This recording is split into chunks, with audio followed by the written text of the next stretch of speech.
Wij zijn aan de Helmerveert bij het Sluiske. En dat is een vertakking van de rivier de Linde. Ongeveer een 4 kilometer onder de Wolvengeer.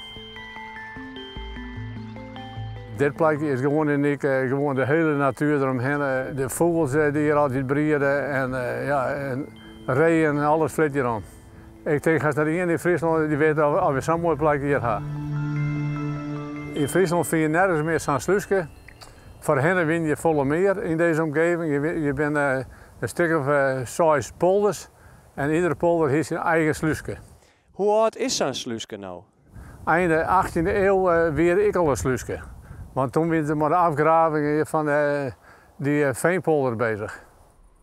Je kunt wel zien hier de beroeiing die gaat helemaal door de beplanking van de beskoeiing heen.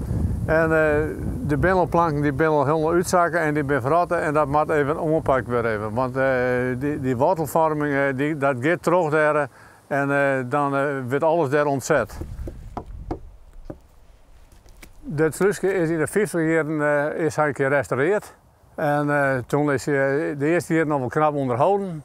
Maar toen is er jaren is er niks meer ondingen. En toen had de Friese Poort, de squalle, die had hem in de 90 jaren weer helemaal gerestaureerd.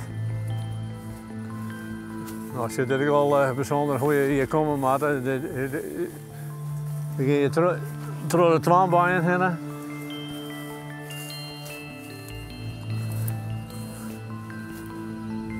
Nou, hier is nog duidelijk te zien de begroeiing in het Dwarren. En op hoogte van het Wedderpeil daar ben de Dwarren al helemaal in rotten. Je ziet die hoofdbalk al, waar de stielman aan verwoond ben, die is helemaal inrotten.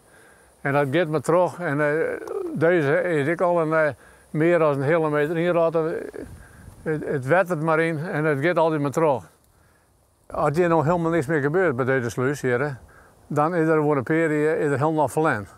En er moet nog wat gebeuren. En daar willen wij gewoon een actie voor om de Jilteverband te krijgen.